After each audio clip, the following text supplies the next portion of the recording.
This video is going to be a full Instagram automation guide. Now, these are some of the Instagram theme pages which I've grown myself. I've also grown some others which are on the screen here to 50,000. My biggest one ever, 500,000 followers. So I've grown a lot of pages. And what you're about to learn in this exact system is how I use these pages to generate between 7,000 and sometimes at the peak around 30K monthly from the Instagram pages. Now, full transparency, I'm recording this in April. This was last month, exactly how much I did, $11,708. Nothing too crazy, but not too bad. And I'll show you even from the get-go, right? Just so you can see this stuff is like actually legit. This was my very first week of monetizing with the system, which you're about to see today. And in my very first week, I got a $5,000 payout here. And then also that same week, I got a $1,500 payout. So in my very first week of using the system, I'm going to break down to you in this video. I made $6,500. I'm going to show you everything. I'm not going to hold any secrets back. So by the end of our time together, you'll have a complete roadmap of exactly what to do. What I need from you is I need your full focus for the next hour and a half because I'm going to go into so much detail here, and a pen and paper because if you want to take down notes, there's going to be some crazy sauce here. Now, I will just tell you this. This is not going to be some crappy email gotcha video, which is like with flashy edits all over the place. It's just going to be raw value. You can go watch that if you have a fried dopamine receptor and you have such a low attention span, you're a little kid. If you actually want to get educated and learn some real business stuff, then this is the video for you. Like I said, just stick through it. Don't check the comments. Don't like the video. Just actually watch it and actually learn from once, right? So real quick, before I go into all the details showing you exactly what to do, just a quick introduction to myself and kind of how I got to this point. Obviously, my name is Mark Vine. I originally grew up in England with my parents and my brother. This is actually the house I grew up in. Maybe I shouldn't be putting this on YouTube, but whatever. I don't live there anymore. And I grew up in a very modest but comfortable home. So like my parents were never broke. They also were never like crazy rich. It was just kind of in between, my dad was a pastor. My mom never really worked like an official job and stuff. So we were comfortable. I'm not going to be one of those guys who's like, man, I was in the trenches and whatever, we're comfortable. And I was homeschooled in the UK until I know I lost the accent. I can still put on a little bit, but it's kind of gone for the most part. So I was homeschooled until I was about 11 years old. And then a few years later, my family moved to the United States. I now live in the state of Michigan and go to regular school now. So how I got started in Instagram automation though was, so my first 2 years of high school, my freshman and my sophomore year, I did at a boarding school. And then junior and senior year, my second years of high school, I'm like at a regular school down the road and stuff. But my first 2 years, I was at a boarding school over in Pennsylvania. And when I got home from that boarding school for the summer, it was the end of my sophomore year. My parents were like, all right, Mark, you need to find a job now, right? So I was like, okay, screw this. What am I going to do? So my job basically, which I got, was I was picking weeds for the neighbors. And in Michigan in the summer, it gets pretty hot, like 90, 95 degrees sometimes. It gets ridiculous sometimes, right? And, sure, I'm just pretty lazy about it, but I was there like in the heat, literally getting paid like $5 to $10 an hour below minimum wage, picking weeds. And I was like, freaking screw this, dude. I don't like this at all. And then also at that same time, it was the exact same summer, if you guys remember, when Andrew Tate became very popular. So like many of you, I was motivated by seeing others achieve financial freedom online. If you guys remember that summer when it was like 2022, 2023, I think, yeah. Back, I was like 16 years old at the time. This guy, Andrew Tate, was literally everywhere. Like, people at school were talking about him. If you scroll on TikTok, every video was his face. Like, the news articles, like literally, you could not avoid this guy. And as a young 16, yeah, I was 16, maybe I was, yeah, 15, 16, yeah, 16 years old kid at the time. Obviously, young guy, teenager, I became obsessed with him. I was like, man, this guy's insane. Like, dude, it was so motivating me. I was like, okay, I got to start making money online. And so that's when I was like, okay, I'm actually going to start trying stuff. I'd always been kind of interested that year, but it was like, okay, I'm actually going to start trying stuff, right? So when I started, right, I went through the exact same trial and error process, which many of you have been experiencing, right? I know this because I went through this. I know pretty much everyone who starts out online for the first time, they go with this stuff, right? So I remember it's like I watched countless videos, tried multiple business models that didn't pan out, and I faced plenty of disappointment along the way, right? So I was watching Imagachi videos. I was watching these videos, like the top 10 side hustles if you're a student. Like, this is the best path to making 10,000 per month, 10,000 per month. Make $250 per day with this secret side hustle. You know what it is. And it's like all these drop shipping videos, print on demand videos, like affiliate marketing videos, all that stuff, right? Not like downing on any of those business models, but I'm just saying like the general stuff which you've probably seen with the flashy edits and all that stuff, right? And so when I actually started trying stuff, I actually like the first thing I tried copywriting for a bit, and I was like, maybe I'm gonna do a copyright agency, and I had literally tried it for like 2 weeks, and then I quit because I was like, man, this is just too complicated. Then I made a little bit with drop shipping, so I actually did like a couple $100 in drop shipping in terms of sales. Like I made like 150 to $200 ish, but I spent like $400 or $500 on ads just to get those sales because I used pretty much all the money that I was earning from my job of picking weeds and stuff, just dumped it all into ads and lost it. And then I found my first profitable venture of making money online with TikTok content. So that was the first time I ever made like profitable real money online. I made money with drop shipping, but it wasn't profitable, you know. And like I said, it was posting this kind of content. So this right here was actually one of my first videos from my first successful account. The account's now at like almost 200K followers, but I actually ran a lot of the Sam Solo pages. So I had like three Sam Solo pages, one of them like 550, almost 600K followers. But I ran a lot of these pages, and this is how I originally started out. So before this, I tried a bunch of different TikTok pages, which didn't work. And then I eventually started developing some skills, became better at it and stuff. And then I did TikTok for a bit.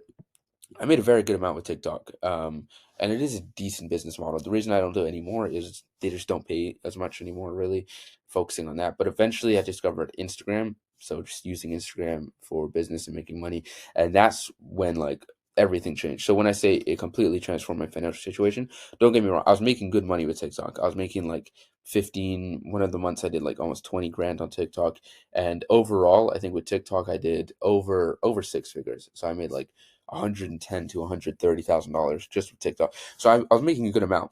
But when I say it completely transformed my financial situation, that's the payout I showed you from the first week, 6,500. And it wasn't only that. With Instagram, I was developing something more long term, more sustainable.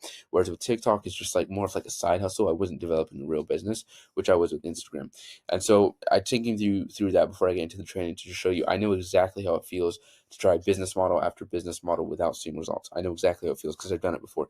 I literally tried an agency, a little bit of copywriting, drop shipping, some other stuff in Andrew Tate's course when I joined.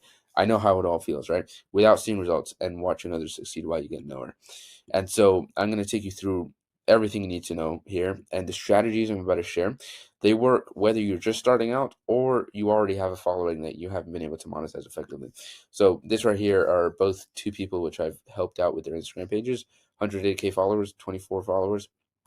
Whether you're just starting out like Thomas over here, or you already have a big page or whatever, or a big following like Sudev over here, these strategies will help you, right? So what this training is not about, this is not about becoming an influencer. This is not about having to show your face or anything like that online. What this training is about building a profitable Instagram business, and it's about monetizing both the front end and the back end of your page. If that sounds confusing, just stick with it. I'm going to explain it all here in a second. That is the most powerful aspect, by the way, of what makes Instagram automation so good compared to other platforms. And by the way, if you have any questions throughout the video, leave a comment. I try to reply to them all. So let's talk about real quick why Instagram specifically presents such an incredible opportunity right now.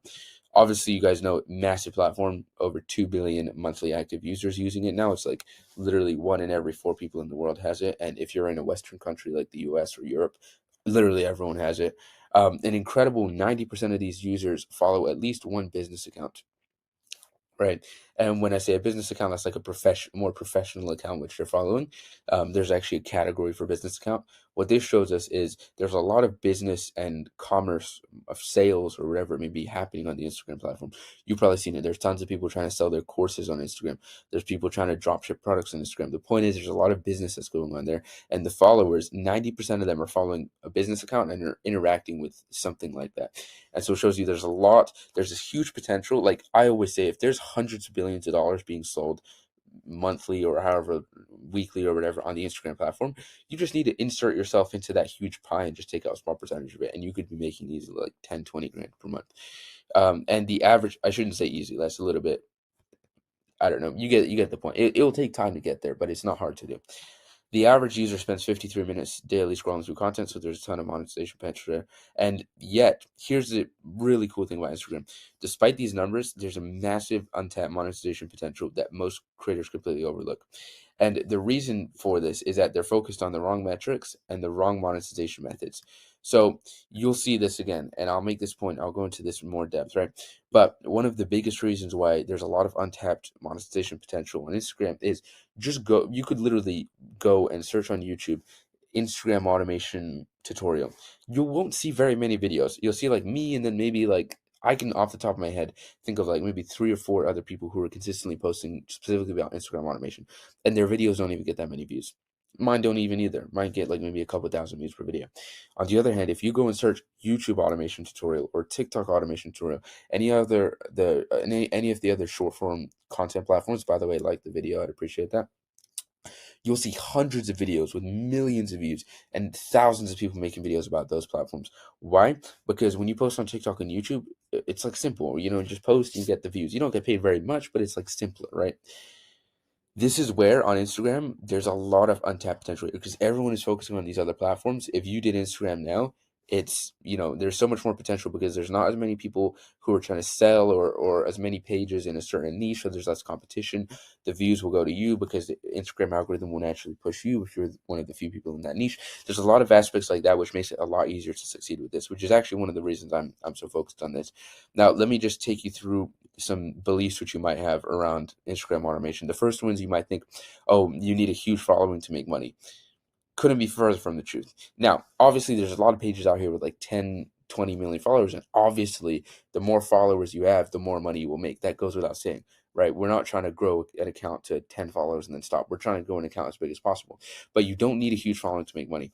This is perhaps the biggest myth in the Instagram space. Look, you don't need 150,000 followers to succeed with this system, okay? What matters isn't how many followers you have today, it's the strategy you implement. I'll say this one more time, it's very important you understand this. What matters isn't how many followers you have today, it's the strategy you implement. And the reason for this is you have a lot of pages like this, right? 2.2 million followers. Nothing against this page, by the way. I actually follow the page. I think it's a pretty funny page or whatever, right? It's kind of like a British meme page or whatever, right? But it's a meme page, right? They have like 2.5 million followers. If you look at their monetization, you can tell they're barely making any money from their page, despite having 2.5 million followers. And it's because they're implementing the wrong strategy in their content. They're posting content which has no aspect of monetization to it. They're posting their form of monetization. They're trying to sell like merch. It's like if you're following a meme page, you're probably not a loyal fan of that meme page. You're just following it because you kind of like the content. You're not going to buy merch probably from that meme page, right? If you do, then it's going to be a very small percentage of people from your audience who buy. Point is, though, you could have all the followers in the world like this. Like this guy has 2.5 million followers. I would rather take a page with 100,000 followers or even with 50,000 followers, which is a good page in the right niche and all that kind of stuff, which has less followers, right? Because I know the monetization potential is so much more important. So you don't need this huge page with like millions of followers. Obviously, the more followers, the better. It obviously helps because it's easier to monetize a big page in general, but you don't need a huge amount of followers. Secondly, is people would think, oh, it takes years to build a profitable page. Now, this right here, for example, this is Shahi's account. He's a guy who I'm personally mentoring. I'm helping him one-on-one and stuff. He's grown to 63,000 followers. He's only made 122 posts, right? And he posts like 2 to 3 times per day. So he's been posting about, maybe like 3 months ish, and he's already got to that aspect there, making very good money from his page as well. And so it doesn't take like this huge it doesn't take this huge amount of time to build this huge following. There's literally been people I've helped who've literally in their first month hit like 50K followers. And in terms of monetization, literally one person who I helped, this was like ages ago, so his name was, man, I can't even, it probably seems like I'm lying right now, doesn't it? Because his name was, I forget his name, but he was some guy from Dubai. He was never in my mentorship, but I just messaged him a little bit on Instagram to help him. But he had about like 300 followers on his page at the time, and he made about $800 in the span of 2 weeks. So even with that small amount of followers, because he implemented the right strategy, I know it seems like I'm lying because I forgot his name. It was like months ago, and I've helped tons of people out. But yeah, so remember, I want you to really remember this saying, right? Rome wasn't built in a day. Sure, you're not going to get to like 3 million followers overnight. This is not going to happen. Rome wasn't built in a day, but you don't need Rome to make money. You don't need the 3 million followers or the 5 million followers or whatever it is to make the money. So you're not going to get to the 3 million followers overnight, but you don't need the 3 million followers to make money. You just need an account which is implementing the right strategy, which I'm going to break down for you here. The second belief, which you might be thinking, is you need to be an expert or show your face. So I get this one a lot. It's like, okay, you're doing it faceless, but then people on top of that, they're like, oh, I'm doing it faceless, but don't I need to be an expert in my topic to, explain everything and make good content around it? This right here, this account, by the way, is another guy who I'm personally mentoring. His name is Summit. guy from India, 70,000 followers now at the time recording. This is an old screenshot, but you'd think, right? And this page is the perfect example of it, where you'd think to yourself, okay, this niche, by the way, is in the niche of looks maxing. So literally, the looks maxing niche is how can I become more attractive as a guy? That's like literally exactly what it is. You'd think that if you're running a page where you're posting tips on how to become more attractive and all this different kind of stuff, and you're teaching people stuff, you'd think, okay, if I'm gonna literally make a page where I'm teaching people how to become more attractive, shouldn't I need to show my face and teach people how to do it and show them that it actually works for myself? No, you don't. You just need to provide good value with your information. And this page is the perfect example of it. Because if you can do it in the looks maxing niche, you can do it in any other niche, right? If you can like do this without showing your face in the looks maxing niche, like I said, you can do it in any other niche. So you got to understand this is because theme pages and Instagram, face pages, they're built around topics, not personalities, right? So you could have like a page where you post the content yourself. You could have a page, for example, around Cristiano Ronaldo. That's something around personality.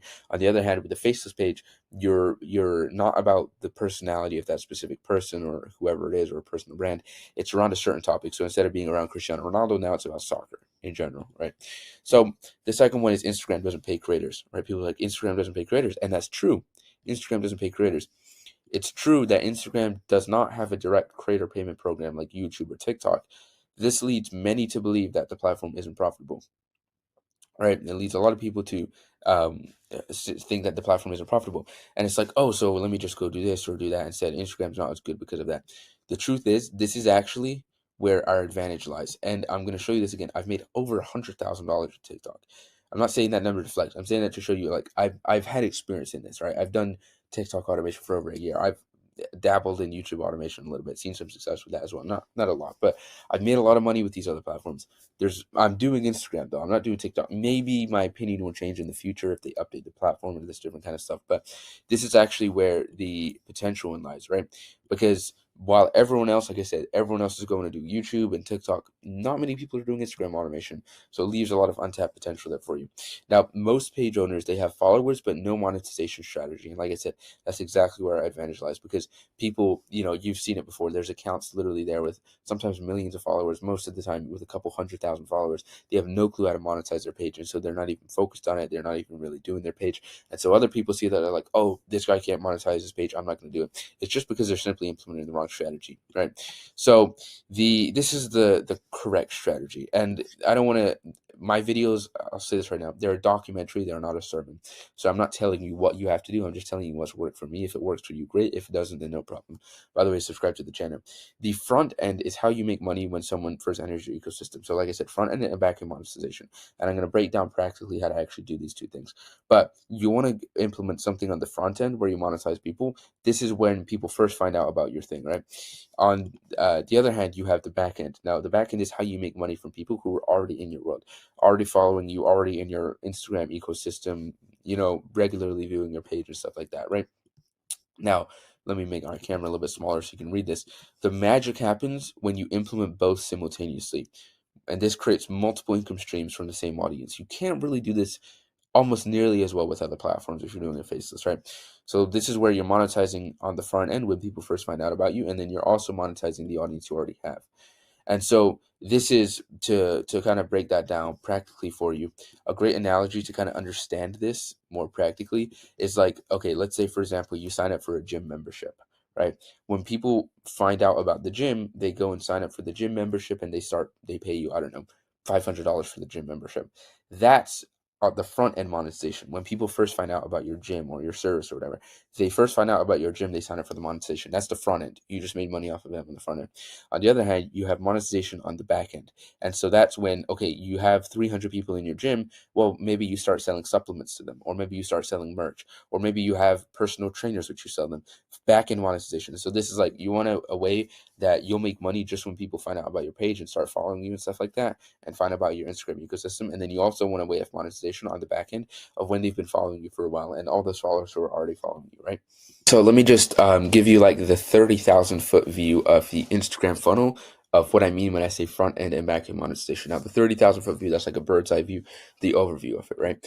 So it starts with traffic from your theme page, right? So for example, this is another guy who I'm helping out, mentoring. He's at like 70K followers now. So This is an old screenshot, but it starts with traffic from your Instagram theme page, right? You need traffic, right?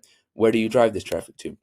Well, the traffic on who are following your page, who are seeing your videos, they encounter strategic content designed to drive that traffic, right? Traffic, traffic, traffic, traffic. You get the point, though. People, when I say like the first kind of traffic is just people finding out about your page, they're first seeing your videos, they're following you, whatever. And then just because they're following you doesn't mean they're going to actually go to your link in your bio or sign up for whatever you're promoting. You then need to have strategic content, which is specifically designed to drive that traffic into your funnel, right? Or to whatever you're promoting to them.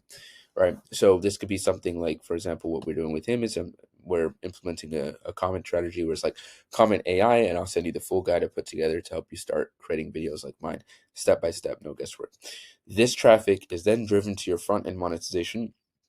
So your front end monetization may be different for different accounts and whatever, but the main one, which I highly recommend, is implementing a newsletter strategy. So this, by the way, don't just go and do this without like first studying, because it seems simple, but there's a little bit more to it than what meets the eye. But the simple basic premise of it is you're driving people to where they'll enter their email here. And I know this sounds too good to be true, but literally when they just enter your email, it says enter your email, start now. When they click enter your email and subscribe to your newsletter, that's it. You get paid pretty much, right? That's pretty much all they have to do. You get paid without them having to buy something from you, or you have to sell them something or anything like that. They just enter their email for free, subscribe to your newsletter, you get paid.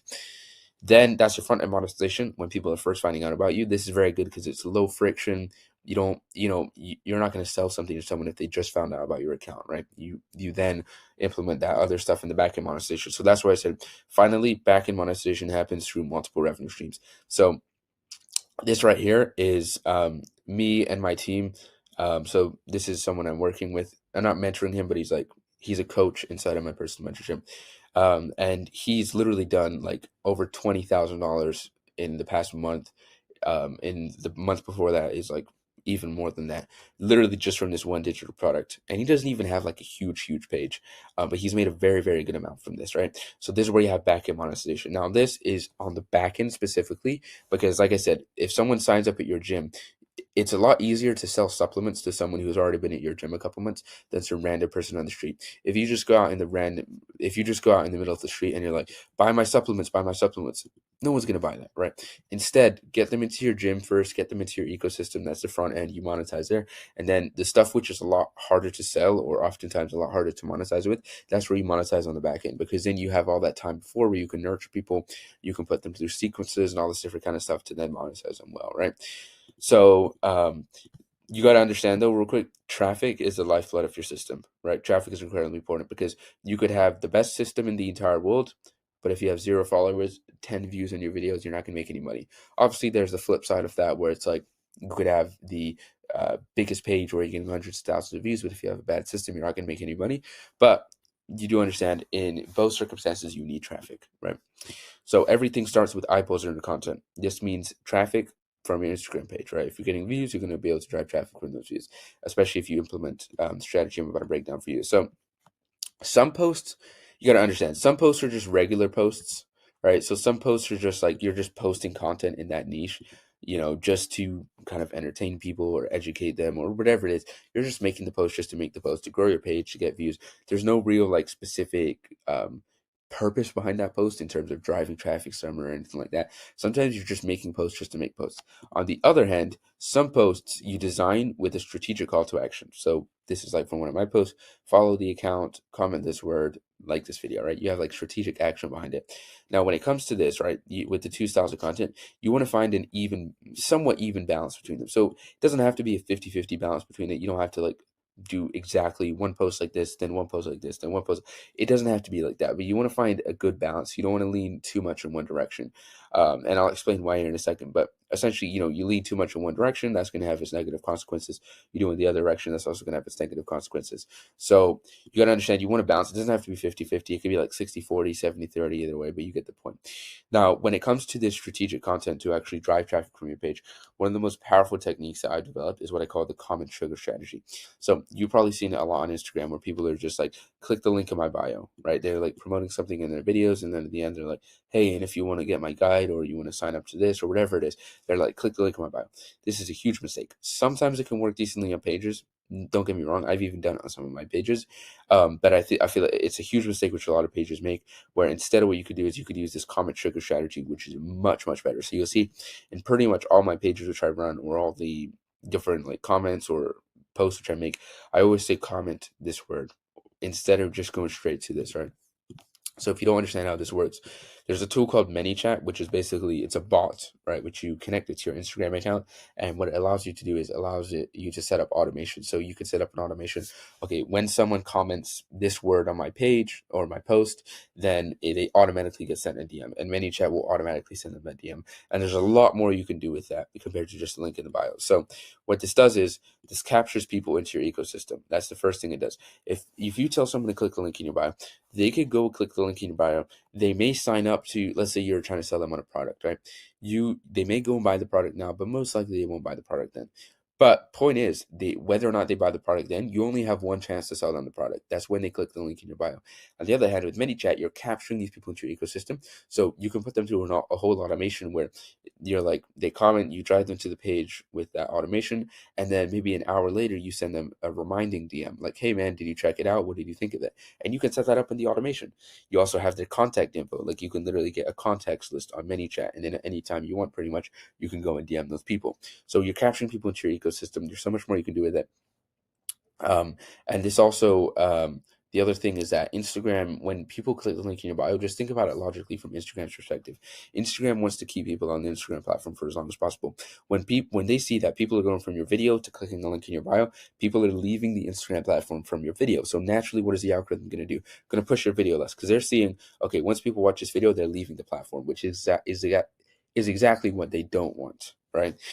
And so, by the way, real quick, if you want my personal mentorship to help you out with everything one-on-one, I'll leave a top link in the description for that. You can go apply there. It's very selective with who I pick, but you can apply, see if you get it. Next is with the ManyChat funnel, what also increases engagement on your video.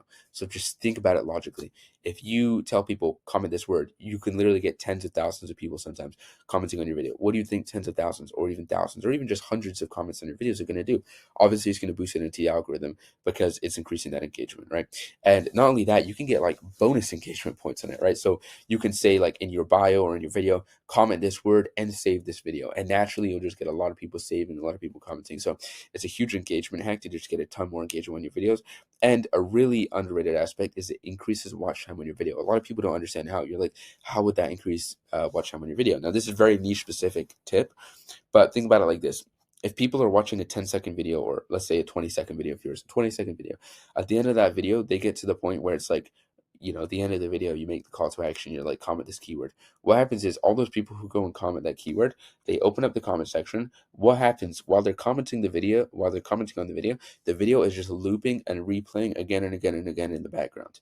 And so that just loops, that increases your average view duration so much, it can actually have a huge result in a lot more people, viewing the video and your video getting boosted more. So you can see on my pages, like some videos I've gotten, at one point, my record, I literally got 150,000 comments on one video at one point. My second place best video ever, I got 90,000 comments. It's actually my pinned video on Cobra Lesson, if you want to see it there. But like I said, once someone comments with your trigger keyword, your automated system just takes over. You don't really have to worry about it from there once you set it up. So now this has all been an introduction, and I'm only 30 minutes in. I'm going to go into so much depth here in a second, right? Like I said, go watch a freaking Imangachi video if you want flashy edits. But the funnel overview is you've got traffic. So this is kind of a summary of the funnel, just so you understand before I go into full detail on everything, is you have traffic from your page. This traffic sees content with specific action steps. That's driving them to your front-end monetization system. And then from there, once they're in your front-end monetization, you're going to monetize them with your back-end monetization system too. Monetization, freaking everywhere, right? And as a bonus, you want to include the comment trigger strategy, right?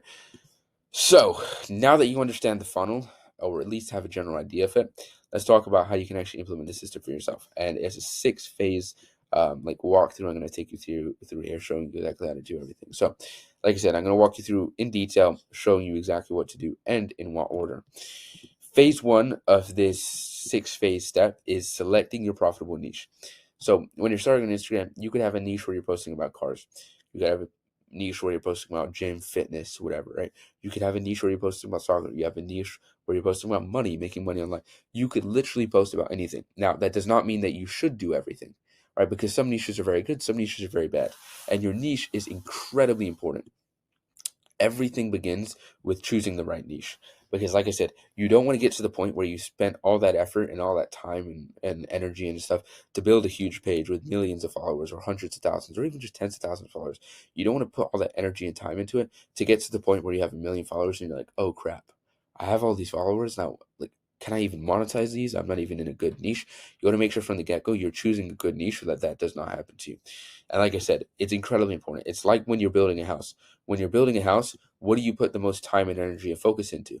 Right? You put it into building the foundation down here of the house, right? The rest is important, sure, but the most important aspect is the foundation, because you can build this beautiful house, but if the foundation is crap, the moment you get a hurricane or a tornado or something, the whole house is gone, right? So this is why it's incredibly important. You want to start with a very good foundation, just like you're building a house.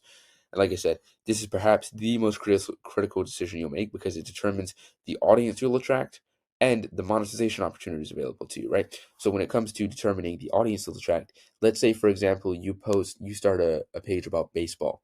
If you start a page about baseball, you're naturally gonna attract a US audience, right? Why? Because I mean, who the heck outside of the US watches baseball? Literally nobody, right? Like, nobody is interested in that outside of the US. Maybe like some Dominican country or something, but you get the point. You're going to naturally attract the US audience. On the other hand, if you posted about, you know, cricket, you're probably going to attract a very high Indian audience.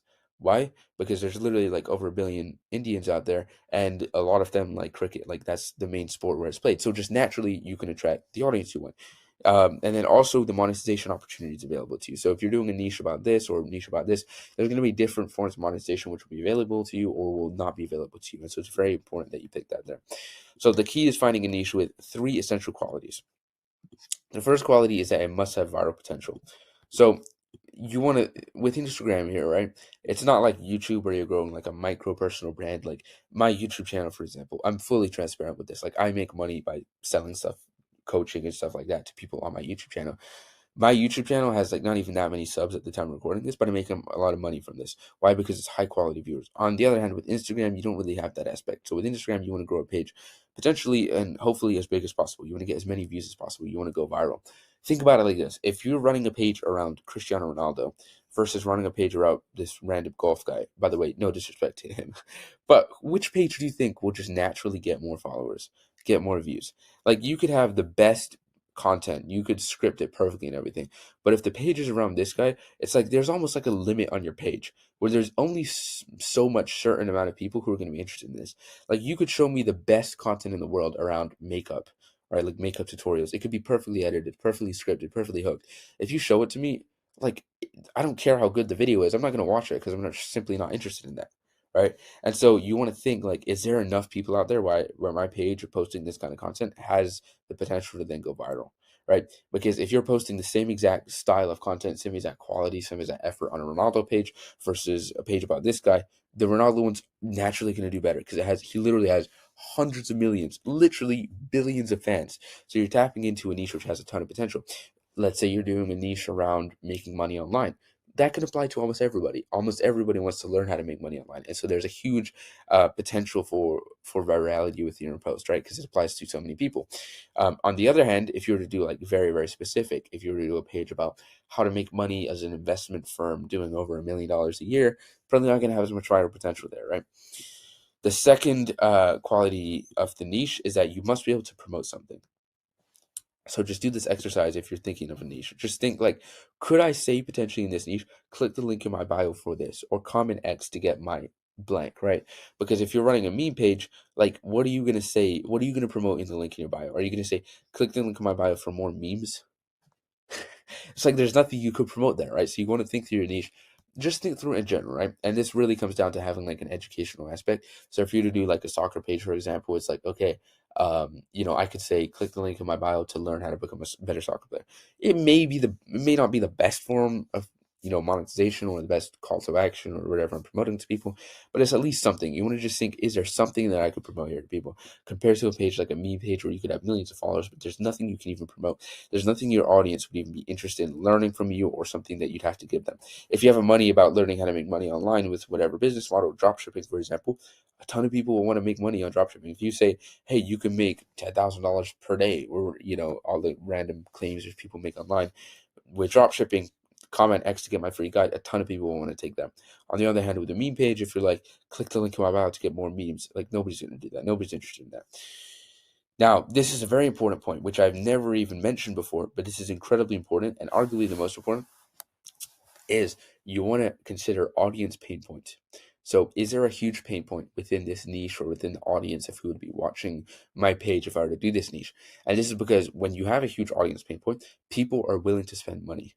And even if you're like, okay, maybe I'm promoting something for free, well, even if you're doing something for free and you're not spending money, just in general, people will be more engaged. And most importantly, people will be more ready to take action, right? It's like if I told you right now, like some random thing, right? Where it's not really a huge pain point. Like maybe your phone charger doesn't charge that fast. I'm like, I have this crazy new technology, this new phone charger. If you connect it to your charger, it's going to charge 10% faster. It's like most people don't really care about that. It's like, okay, my phone charges decently well. Sure, it'd be cool if it charged faster, but I don't have like this huge pain point around it.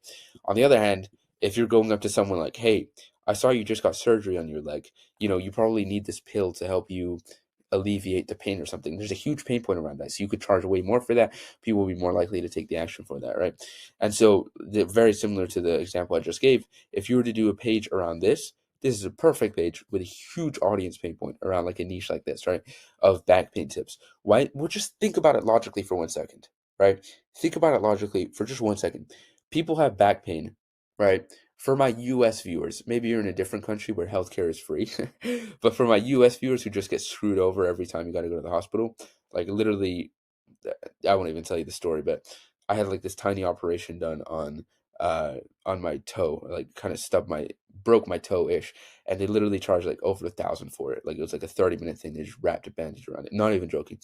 So if you're in the US, you know the struggles of how much they charge for healthcare. If you're outside, lucky you, right? I remember when I was in the UK, everything was free. Really nice compared to this, right? However, with back pain, right, people in the US and people around the world literally will spend tens of thousands, sometimes hundreds of thousands of dollars to get surgery to fix their spine or get some super complicated surgery. You get the point. They're spending thousands of dollars here to try and fix this or alleviate this pain point. That's how strong the pain point is to them. Now, you don't think they're going to spend just maybe $20 on your guide or your course digital product that you put together to promote on how they can fix their back pain? Of course they will. These guys are spending tens of thousands of dollars to try and fix this pain point. They're going to spend $20 or a couple $100 on whatever you're promoting to them or you're giving to them. Or if it's a free thing, they're going to be so much more motivated to take action for that because people don't take action for something cool. They take action when they have a pain point, right? It's like you can add value, you can like get this new thing, or you can alleviate value. People are more motivated to take action when they have a pain point and they want to get rid of it, right? So some of the most profitable niches, I'll just give you the kind of rundown, is you got personal finance. So that could be like how to make money online with drop shipping, just making money online in general. It could also be investing. Like there's someone who I'm mentoring right now. He has like 150,000 followers, making good money. His page is around investing, but that kind of niche of like making money online, investing, stocks, crypto. You could have one very specific about drop shipping. I literally know a drop shipping page. And the guy with the drop shipping page, literally, I'm not even joking. I made a YouTube video where I showed the proof and everything of this. If you want to check it out, literally makes around $29 million per month with this page. Not even joking. Completely face this page. The page is called Dropship, by the way, if you can search it up. But that's a very good one. Artificial technology versus software. I have a lot of people I'm mentoring who have pages in this one. Very, very good niche. There's just so many different avenues of monetization which you can go down. It's very easy to grow a page in this niche. So yeah, very good one there. Health and fitness is very good. There's huge audience pain points around this. And so there's also a lot of monetization opportunities. Like you can affiliate physical products. You can sell digital products around it. You can do a newsletter around it. There's a lot of aspects there. Relationship / personal development, you could kind of include those two in one-ish, but those also work very well. And then also a more general one could also be like if you just have a specific hobby where there's very, very dedicated enthusiasts around that specific hobby. So as long as people are passionate around that hobby, maybe they have a pain point around it, that can also work well. Now, when you're evaluating your niche's potential, I ask myself, and you probably want to ask yourself these three questions, right? So ask yourself these three questions. Do people in this niche actively spend money to solve their problems? Do they? If they do, then that's a good thing. If they don't, then that's probably a niche you want to avoid. Are there successful influencers already monetizing in this space? So even like influencers who are showing their face, because what it shows you is there's a lot of people out there which you can study from. So if you're in like the gym niche, you can go to other gym creators who are showing their face. You can study like, okay, what's working for these people, what's not working for these people over here. Okay, maybe I should model my product around here, maybe my messaging, maybe I can clip up videos of this guy and model my style after him. You get the point. There's a lot of aspects you can learn from and study there. And then lastly, you want to ask yourself, are there recurring purchases or high ticket items? So recurring purchases just means like you could charge people monthly for something, right? Or high ticket items, so where you're charging like $3,000, $5,000, $6,000 for something. I know you're probably thinking like, there's no way I could charge $5,000 for a product. Trust me, you can do it. You just got to provide enough value to price discrepancy and display that in your audience. If you want help, like I could literally create something like that which you could charge for.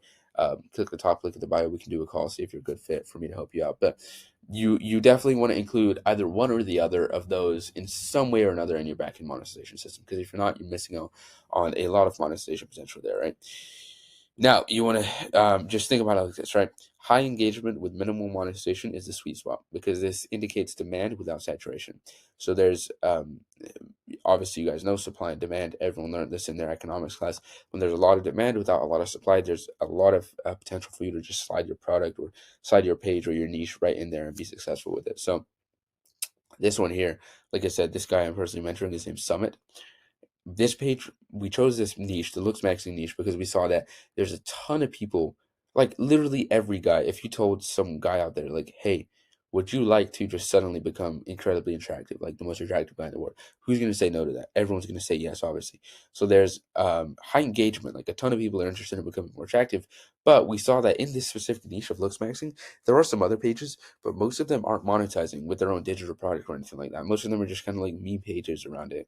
And so we figured, okay, if we can have a form of monetization here, that's product market discrepancy right there, where there's a lot more demand than there is supply. And so it's going to make it very easy for us to succeed. Now, last tip I'll give you on the niche before I move on to phase two is that if you are a beginner, for beginners, I recommend starting in a niche you're already familiar with. So this guy right here, Sam Sulek, he's a bodybuilder. When I first started on TikTok, right, when I first made my money on TikTok, and sure, TikTok, Instagram, short form content at the end of the day, when it comes to creating and posting and stuff like that.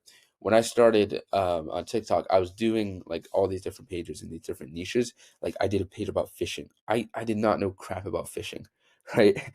I mean, I'd fished like once or twice before in my life. Didn't know a thing about it, right? Like I tried these different pages in these different niches, trying to figure it out, and I didn't really have any understanding around it. And then when I switched over to doing a page just in the gym niche or about like a gym influencer, I was successful with it. And I think a big aspect of that is as a beginner, I'd already been working out in the gym for like over a year at that point. So, and obviously watching other gym content and, just being in that environment, of no understanding, because essentially, if you haven't been working out in the gym, you're not going to really understand what creatine and protein powder and, PPL splits and all this different specific stuff about working out, which that stuff definitely has somewhat of an effect. It's not the hugest effect, but it does have an effect if you understand your niche more in terms of how successful you'll be with that.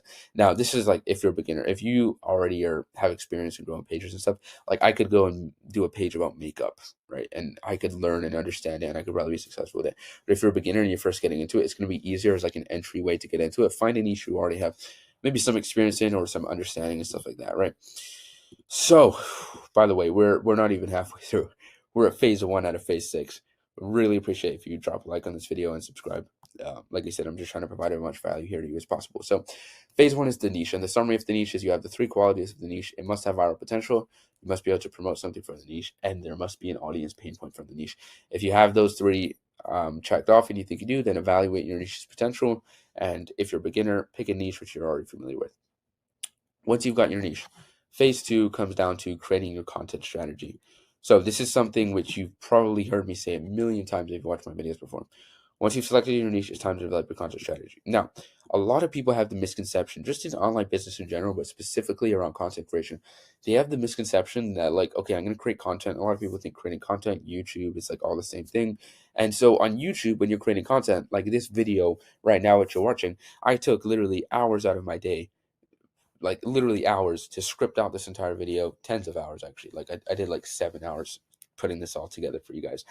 um, so when it comes to YouTube, right, like I had to take that time to script it, and I have to have my own unique opinions and stuff and thoughts about different people, different aspects of this stuff, and I had to have expertise in my niche and all. There's like all this complicated stuff where I got to be really authentic and stuff. If I just went and copied another YouTuber word for word, it's not going to work the same, right? And so with YouTube, you have like all this different, and even when you're doing YouTube faces, it's still the same, right? When you're creating content on a platform like YouTube, or even you're just doing anything else in life where you have to show your face, like if you're creating a clothing brand, you can't just go copy another clothing brand. If you're creating a YouTube video, right? Like the reason Samson Look is Samson Look is because of who he is, right? The way he talks and the different beliefs he has and the hat he wears and like the physique he has, all this specific thing. You can't just go and copy him exactly, right? And it's not going to work for you because people are going to be like, man, you're just copying this guy over here. With Instagram, it's completely different. With Instagram, you don't have to worry about like creating original content, or I mean, don't just steal other people's videos, but you get the point. It's completely different where you're not having to come up with your own really smart idea or authentic account or unique value proposition through your, like all you're doing is you're not repurposing the wheel, right? You're not reinventing the wheel. With Instagram, when it comes to creating content, simply repurpose content or ideas which have already done well for others. And this is like a fireproof way where it's like so easy to succeed like this, with a page, right? So recently, like I started a new page of someone I'm helping out, brand new, like literally posted like 10 videos, already over 100 followers, consistently getting around like 1,000 to a couple thousand views per video. And the reason for that is because we simply just repurposed ideas and content which work for other people, right? Literally the same principle work for another beginner I'm mentoring right now. His name is Thomas. You can literally go and search up his account. By the way, it's called physique.slayers in the gym niche. He is now consistently, like every single video, getting anywhere from 1 to 3,000 views per video. And he just started out like a couple weeks ago, already doing very well. So this works as you're a beginner or if you already have a big page, because what you're doing is, let's say you post 100 videos. If you post in each of those 100 videos, it's already done well for other people, like the idea or that content strategy behind it or the idea behind the video, what made it go viral. If you do that across 100 posts of yours, you're going to get at least a couple that go viral. And overall, you're going to get consistently very good views in relation to your page. So this is a great example. And this is actually the account. Like I literally set up the account for the guy, started posting on it. This right here was a big page. I went onto their page. I found the content which already did well in this niche, the AI niche. I took it. I recreated it. Now, obviously, it's a smaller page, so I might not get the tens of millions of views it did. But in relation to how many followers I had with just starting on the page, it did very well for me. And so you can see here, I repurposed it. I took this clip. I chopped it up a little bit. I put it in my own format. Changed, obviously, the name and the logo and stuff to my own page. You can see also, change the text in there, change the format, the sizing of the video, cut out some parts here, move it around a little bit. But the actual video here, which is what made this piece of content go viral, is the same one I use here. And this guy just took this piece of content from a YouTube video he found about it and then repurposed it. I took it from him and repurposed it. So you don't want to just outright steal and download someone else's video and then re-upload it, but take aspects of that video or take certain things of that video, recreate it, repurpose it, be creative with it. But you want to model your content after what's already done well for other people, right? So this is just another example here. You can see right here, the idea of the video, what made this video go viral was the actual text, the content of the video, because otherwise it would just be a picture of Andrew Tate. When I share my narcissistic and psychotic views with bro, and he actually agrees. When I share my notes, took the idea of the video, changed the text, changed the format of the video a little bit, the sizing, changed the music in the background, things like that. Made it my own original piece of content, uploaded it, and it did well for me in relation to my page, right?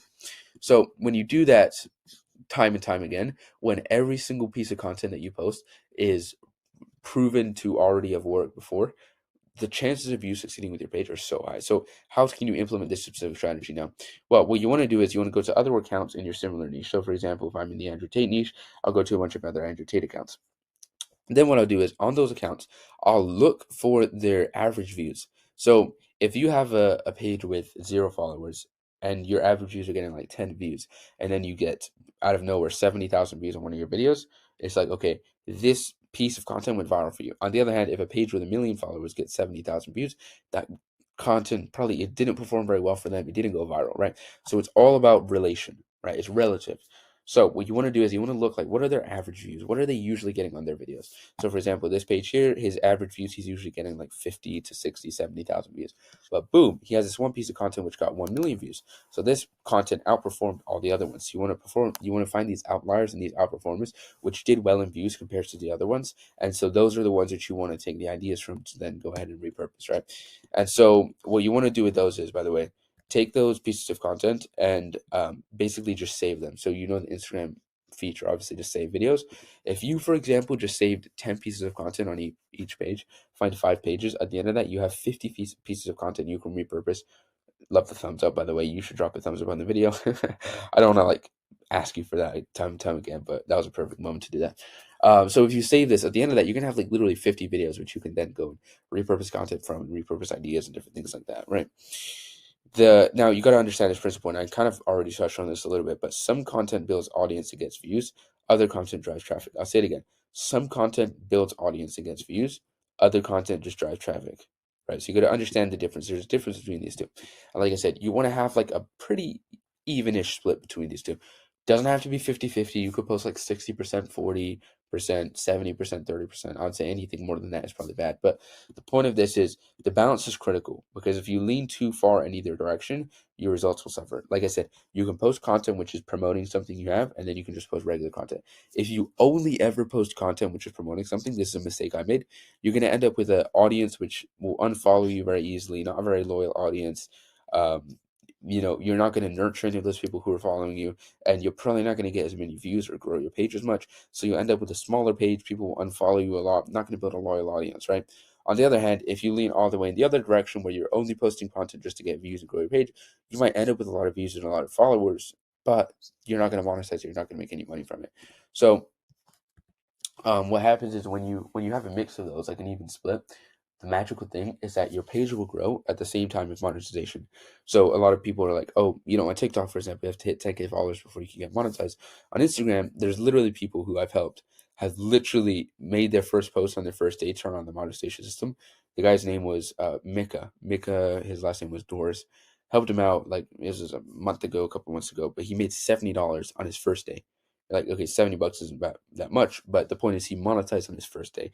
And so with this content strategy, you can do that. Maybe not on your first day, but you get the point. Now, when it comes to getting views, a lot of people are like, what are the specific hacks to getting views? It's like, what are the specific hacks? Do I need to post at this certain time, use these certain hashtags? No. What you need is you need to reverse engineer. Now, I know that sounds like some fancy term or whatever I came up with. What does reverse engineering mean? Reverse engineering means reversing the process of your end goal. So if your end goal, for example, is you want to end up with this certain physique, what you do is you say, okay, I want to have a 6-pack. Okay, to have a 6-pack, well, I need to be on this certain diet. Okay, to be on this certain diet, I need to do this. And you work your way backwards. So with this, it's like, okay, for me to get 1 million views on a video, what do I need to do? I need to think about it from Instagram's perspective. And so what Instagram's perspective is, they value 2 things on your video. They value watch time and they value engagement. The reason for this is not because they just randomly care about your metrics. The reason is because Instagram makes money when people are here on their phones scrolling through Reels. You've probably seen it. You'll get sponsored posts or ads which pop up through your Reels. Now, whenever you watch those Reels, Instagram makes money from you, right? For getting people to watch ads. So Instagram wants as many people on the platform, right? Because the more people, the more ads will get watched. As long as possible, because the longer you're on the platform, the more ads you watch. You'll watch 1, you'll watch 2, you'll watch 3, 4, 5, 6, 7, 8, 9, 10 ads all at once. So Instagram wants people on the platform, as many people on the platform, and they want those people on the platform for as long as possible. So this is why I said the content, when it comes to the repurposing, that's how you'll just naturally get a high average view duration on your video. Next thing, so I already covered that. Next thing you want to cover is the engagement. So when it comes to engagement on your video, the Instagram algorithm rewards content that gets shared in the DMs or saved for later view. And if you're like, who is this random guy? By the way, this is Adam Mazzolari. I probably butchered his name, but he's like the CEO of Instagram, and he's literally said that shares are the most important metric when it comes to engagement. And he didn't say this, but I thought of this naturally myself. Saves are also one of the most important, and I'll explain why, right? So shares, why is it the most important? Well, think about it from Instagram's perspective. They want as many people on the platform as possible. So when you share a video with your friend then opens the video, and now he's on the platform, or she, or whatever, right? So obviously they want as many shares as possible. And you'll actually, next time you scroll on Instagram Reels, look at every video which you see that pops up. Almost every video you see that pops up, which has a ton of views or a ton of likes or done very well. That Instagram is pushing it into the algorithm. You'll see if a video has 1 million likes, it probably mostly all the time has a very, very high amount of shares in relation to that. So you'll see pretty much all the content that you see that Instagram is pushing has a lot of shares. So you want to make shareable content. The second one is saves. The reason that Instagram values saves a lot is because when people save your video, let's say for example you see like I don't know, you're scrolling and you see a baking tutorial like how to bake this certain loaf of bread.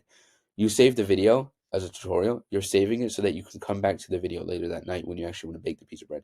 And so when you're saving it, what happens is Instagram's like, okay, he's saving it. If this people are saving this content, that means that this piece of content is bringing people back onto the platform later today or later in the week or whatever. So it's keeping people more engaged with the platform, right? And so you want to prioritize for shares and saves. But most importantly, just remember to design your content to be shareable. This is so easy to do. It's not like super complicated to do this. Like literally in some of my videos, I just say, send this to your bro, or I put it in the caption or something like that. There's more specific things I could go into about like making the content shareable, but to not overcomplicate it, it's just, put a simple thing in the pinned comment, send this to a friend who needs to get back in the gym, or put it in the caption or put it in the video. You get the point, right? Phase 3, man, and you can see we're already on phase 3 out of 6. Stick with me. Like I said, don't go and freaking watch some Imangachi video. If you're looking at the comments, lock back in on the video now. But phase 3 is setting up your monetization pipeline, right? So now comes the setup and the design of your funnel. Now, just keep this in mind for different accounts, right? For one account, this funnel might work better. For a different account, this other funnel might work better. So there's no one shoe fits all system, right? There's like different systems and different funnels which work better for different accounts in this niche or in this niche, or you get the point, right? So there's no one shoe fits all. But what I'm going to show you here is probably the shoe that fits mostly all accounts the best, right? So the system which works best for both accounts is you have obviously Instagram, right? Then you send them to your front end and then to the back end. Now the front end pretty much with all is the best is setting up a newsletter where you can literally set it up so that people just sign up and you get paid for free without them having to do anything or buy anything from you or anything like that. That's probably for most pages that's the best form of front end monetization. Like I said, for a different page it might not be the best. Maybe for this other page you might want to do it differently. And then after that, you have the backend monetization, right? And so that's where you have a lot more variety in terms of what you could do. You could have a digital product, you could affiliate someone's product, you could affiliate a physical product, you could sell a high ticket thing, a recurring thing. There's a lot more options that you can go with there on the back end. First thing though, like I said, you'll need to set up your ManyChat account to automate direct messages based on common triggers. That's very important. You have that set up. Then because you're going to use that to drive traffic, you need to create your newsletter sign up page. It's pretty simple to do. The best platform to do this on is something called Beehive. That's a platform, and it works very simply. People enter their email here, they click start now, and then if you do this, you'll see they'll essentially get a pop-up which says, hey, you just subscribed to this newsletter. I also recommend these other ones that you should subscribe to. If you will subscribe to these other newsletters pay you for getting them a new subscriber. So it's like newsletter referrals, and they don't have to pay you a dime. They just do it for completely free. All right. So very, very powerful form of monetization there. You can set this up on a video called Beehive. By the way, if you want, you can just comment if you want to actually know how to set this up practically. I made a full walkthrough video of this. If you just comment, I'll just give you the link. It's not going to be like some sign up. You have to opt in. I'm literally just going to give you the video link to watch it. So you want to set that up, and then next you want to use once people are in your front end monetization system of just signing up, that's just the sign up. Then you want to use your email marketing platform to monetize people on the back end. Now, the best way to do this by far is to do what's called an automated email sequence. Now, I kind of had an advantage when I did this because I'd already dabbled around in copywriting a little bit, and I had a lot of experience of watching different business videos and involving myself in other people's businesses, helping them out and stuff like that, with emails and stuff. And so just to show you how powerful this works so well that literally on the conversion rates of one of my digital products, I went from converting 0.5% of people to converting 7% of people. That's a 14x. It's ridiculous. That's taking a business from doing $1,000 to $14,000. Now that's an extreme example, but you get the point, right? It's ridiculous how well this can work if you do it correctly. It's a little bit more complicated. Like I said, if you want me to do it, just apply to my personal mentorship. I'll literally write pretty much the entire thing for you. But you want to set this up for your page. Now, the reason this works is a lot of people, a big mistake a lot of Instagram pages do is they directly try to sell people on digital products. This can work okay-ish, and I've done it with some pages, and it's not the worst thing to do. But this is very similar to like going up to a girl who you've never met before and asking her to marry you, but you've never even talked to her before. It's like you got to build that relationship before, right? What do?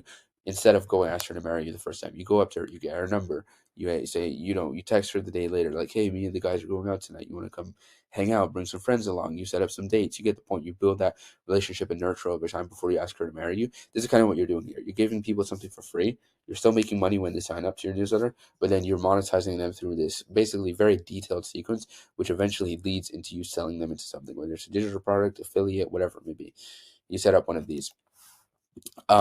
The other way you can monetize people in the back end, by the way, very, very well, is with stories. So this is one of the most underrated features ever, which people don't use enough, is stories.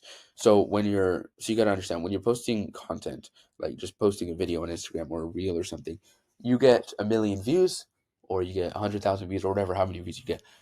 Out of those views, like 90% of them will be people who aren't following you. And maybe you'll only get like 5% of your views are people who are already following you. What that means is every time you're posting, you're appealing to a new cold audience. And so you can't really nurture people with posts. You can't create like a sequence which nurtures people eventually into selling them. On the other hand, with stories, when you post a story, the only people really seeing your story are followers. And so when you're posting a story day after day after day in a consistent format, that's followers seeing it again and again and again. And so you can nurture them with a sequence through your story by just posting generally there. And so this is why you probably see me say, like, I'm not a big fan of just going directly to a paid digital product straight from your posts, but you can do it from your stories, because with your stories, you're appealing and you're marketing to a much more warm audience. So like I said, the guy, he's a coach inside my personal mentorship. So if you join, you can get coached by him. He's literally done like $60,000, $20,000 this month, a little bit more the previous month, in the past 60,000 in the past 2 months, just from selling a digital product from his page. And the way he markets it, he doesn't even market it in his posts or anything like that. He just does it with his stories. And sure, he could drive a lot more traffic to the page with his story, with his post, but such a small percentage of those people would actually convert. It's much better for him to just do it through his stories, where he gets a very high converting audience. So here's the exact tech stack I recommend. Tech stack means like the different apps or different things you might need to download. So you'll definitely need ManyChat for the automated Instagram messaging. That's a non-negotiable. You 100% need it. If you're going to do the newsletter, you want to do it on Beehive to set up your newsletter. Like I said, if you want to set it up, just comment on the video. I'll reply with the video. Like, I'm not going to try and sell you anything with that. It's not some marketing scheme. I'm literally just going to give you the video. And then you'll also want a platform to host your digital product. So this could be one like Stand Store. You could host your digital product on WAP. They're pretty good. You could host your product on Gumroad. They're not bad. They take a lot of the commissions, a lot of your sale. Though there's different products to host it on. I would say probably if I could only choose one, I'd probably choose WAP. But depending on the different kind of product you're doing, different platforms might work better, right? So you want to do that, and then there are some other tech things here and there which can be useful and you might want to use. Obviously, you'll need the Instagram app, but specifically for your funnel, this is like really what you need. Now, I know that seems complicated, right? It might seem complicated, especially if you're like new to this and stuff, but this is a very, very key and important aspect here, right? Where this is a very important aspect you want to take into account. When it comes to okay, so this is an important analogy which I hope it makes sense. When it comes to setting up your funnel, it's complicated at first, but once you set it up once, it just works on autopilot for the most part for you. Sure, there's some maintenance, but you get the point. This is very similar to if I handed you a bunch of random metals and stuff and I was like, build a bike for me. You might be a little bit confused on building a bike, and you might need to follow a tutorial to build a bike, and you're like, man, this is going to be so hard to do and stuff like that. But the nice thing is, once you build the bike once, you never have to build it again. You just get on the bike and pedal. And so it's the same thing here, where you're building your funnel, you're doing like all this complicated, hard stuff or whatever. But once you built it once, all you have to do from that point out is you just need to drive traffic through your funnel, which just means posting on Instagram. And so it's very similar to like, it's very similar to riding a bike, right? Once you've built the bike, once it's built, all you do is just pedal. Similar here.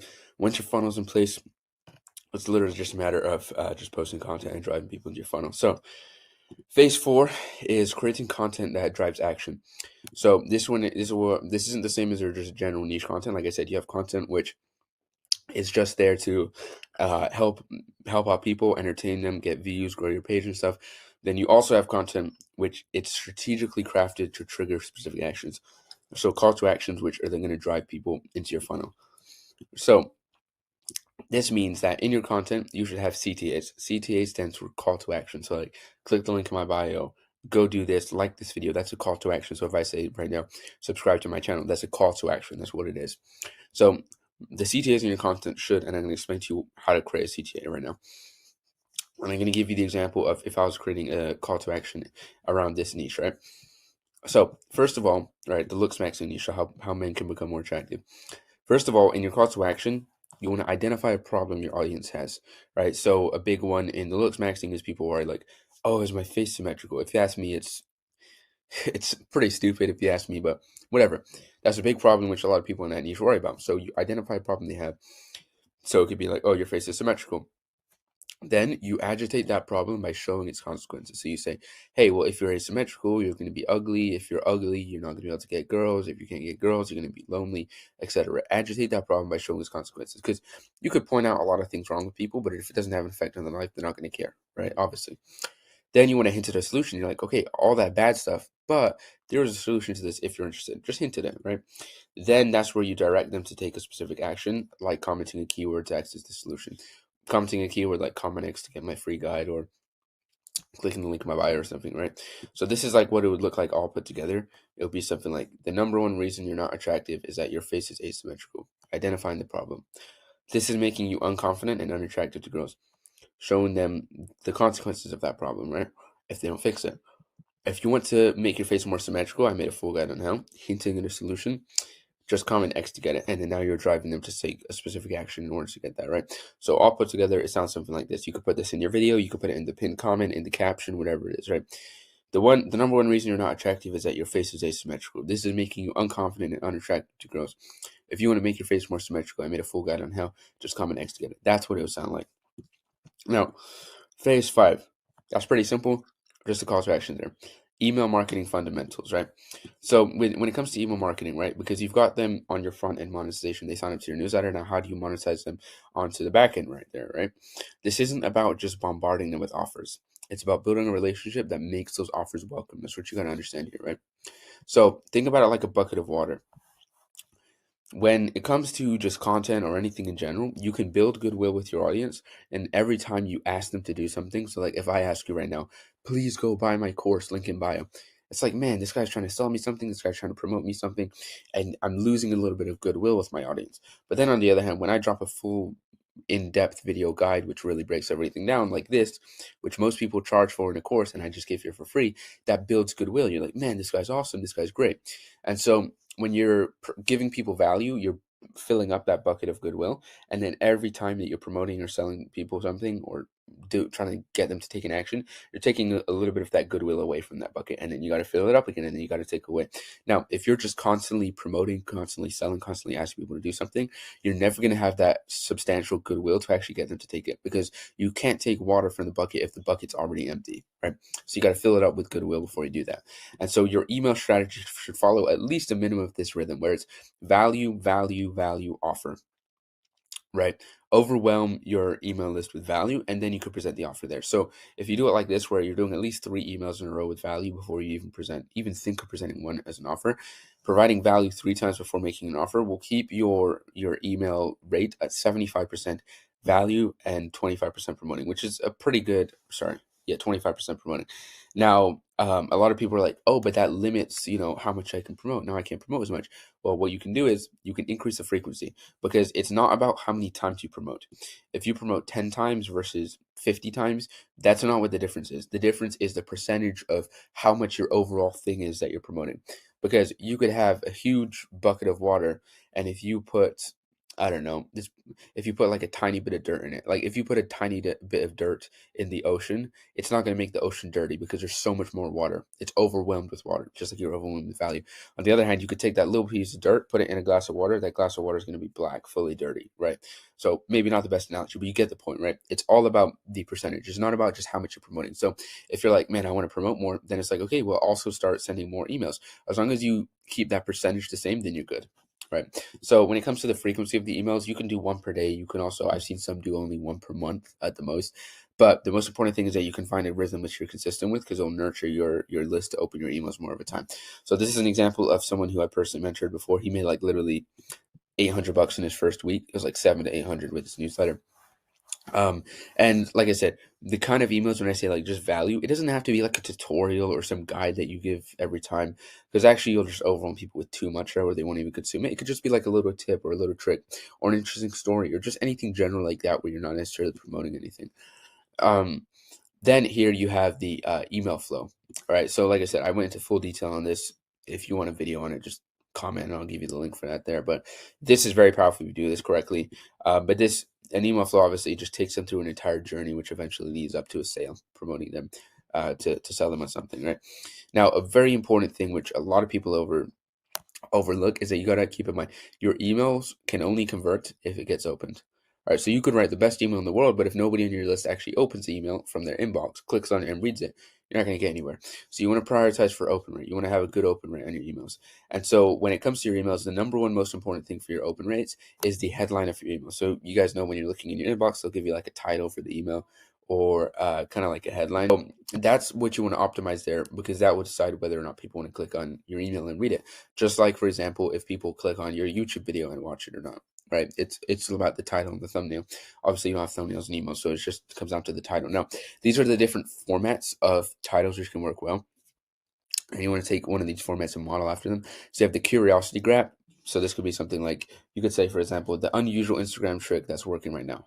And this, obviously, people are just curious, so they just want to find out what it is, and so they click on it, right? This could be the secret supplement that can help you burn body fat, which nobody's talking about. Wow, I really want to find out what that supplement is. And so people click and open the email to find out whatever it is, because they're curious. Next, you have the specific promise, right? So it's like how to get your first 1,000 followers in 30 days. Now, for this one, the specific promise, you really have to understand your audience and your email list, because whether or not this will result in a high open rate all determined by what that promise is and how it relates to your audience. So if, for example, let's say I have an email list where everybody on my email list has 1 million followers in their Instagram page, and I said how to get your first 1,000 followers, no one's going to open that, because if they already have 1 million followers, they're not going to read an email about how to get your first 1,000 followers. They're not even going to be interested in it. So it all comes down to understanding your audience fit there. If you can hit it off, it can work very well. The next is the personal approach. So this is just saying something like quick question about your Instagram growth. You can even use the name in their emails, like, Mark, what are your thoughts on this? Just something like that. It's very authentic. People feel a connection to it. They open it a lot. Then you have the scarcity angle. So it's like, this Instagram opportunity won't last long. Whenever there's scarcity, people take action, right? 99.9% of the time when there's scarcity, people take action on it. And then lastly, you have the simple notification, like your free guide is ready, or your download is now ready to update, or something like that, right? Now, the notification works simply because people, like, they've literally done studies on this with this specific kind of opening email line. People are just so programmed to click on notifications that when they see something like this, they literally just view it as a notification in their subconscious, and they just open it. So you want to use one of these. Now, the important mistake which you don't want to make is you don't want to just use the same one every single time, because what you'll do is you'll build up audience fatigue. So if you're only using the curiosity gap in all of your emails, eventually your list is going to be like, all right, man, I'm just getting tired of this. It's like, for example, if you live in a random town in Michigan, like where I do, right? If I drive a Lamborghini through a random town in Michigan, or if you see a Lamborghini in a random town in Michigan, like, everyone's like, "Oh, that's a Lamborghini! I can't believe it! Wow, let me record with my phone." You're running after it. You're following. It's like, wow, it's a Lamborghini. On the other hand, if you see a Lamborghini in Dubai, you're like, okay, I literally just saw a Bugatti and I saw a Ferrari before that. You get the point. It's because it's fatigue, right? So if it's that action of people recording the car or whatever, or having the reaction to it, people will have less of a reaction of opening your email if you're spamming them with the same one over and over again, because they'll get fatigued of like that tip or trick that you're using to get them to open the email, less of making them curious or giving them a specific promise or whatever it may be, right? So don't use the same one, use a mix of those, right? Your subject line also, you need to keep in mind, your subject line should make it clear what value awaits inside, right? And then lastly, phase 6, scaling your system. This is by far the most fun phase of all. So once your funnel is operating successfully, it's then time to just simply scale. So this guy right here, Elite IG Philip, this is another account that I'm personally mentoring. When he first started out monetizing, right, he made about $30 in his first week. And he was like, man, this isn't that too great, Mark. $30, okay, it's whatever. It's nothing crazy, right? Me, I was like, dude, let's freaking go, man. Like I was hype. I was like, dude, this is insane. And he was like, man, it's only $30. I was like, it's only $30 now. But once we scale it, it's gonna be way more. Literally, he went from the first week he did $30 in revenue. The next week he did 250-ish. So almost 10x it. And then that month he ended up doing about $1,000. The next month, $3,000. Right. So he went from $30 to 3,000. Right. And so because all he saw was the $30, what I saw was the scaling potential of that. Because this scaling is so easy and it brings unyielded it comes to scaling, it doesn't mean just working more hours. What it means is you're optimizing your system to produce greater results with the same or less effort.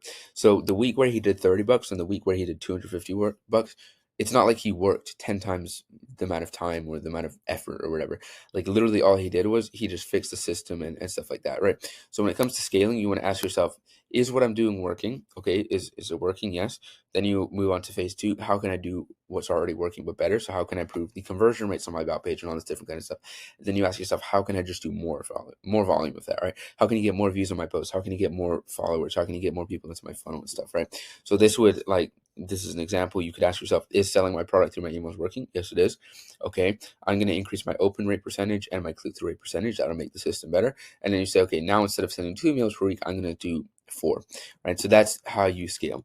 And one of the most powerful things about this is that you can optimize your funnel to increase conversion rates at each step, right?